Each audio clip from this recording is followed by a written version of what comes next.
Presented by Roshan Music. चुम्मा भेज दी हो Roshan Recording Studio, Dhanha.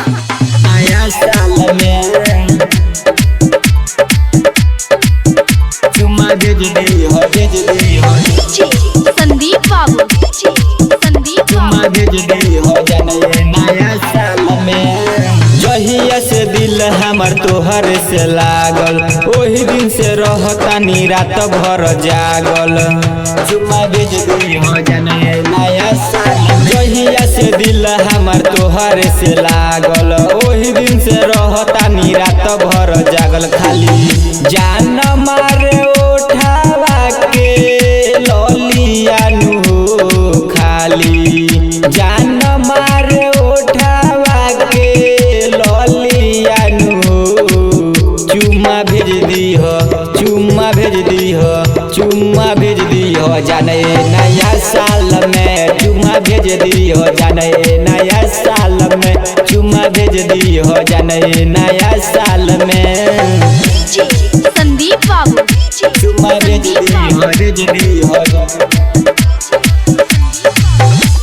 नया साल में चुम्मा भेज दी हो चुम्मा भेज दी हो जाने नया साल में अखिया में चश्मा जबला गा के तू चललू हरदम जान हमरे दिलवे में रहेलू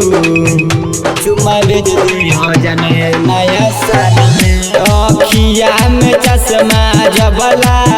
गा के तू चललू हरदम जान हमारा दिलवे में रहेलू जान तोहर मारे कौन बलिया नु खाली जान तोहर मारे कौन बलिया नु किचुमा भेज दी हो किचुमा भेज दी हो जाने नया साल में किचुमा भेज दी हो जाने नया साल में चुम्मा भेज दी हो जाने नया साल में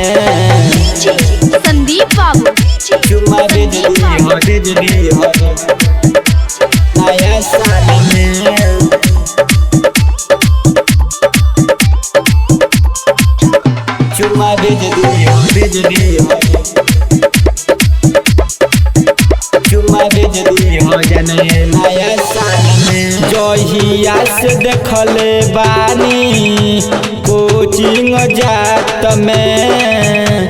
ओही दिन से भोला सुतत नैखन जान रात में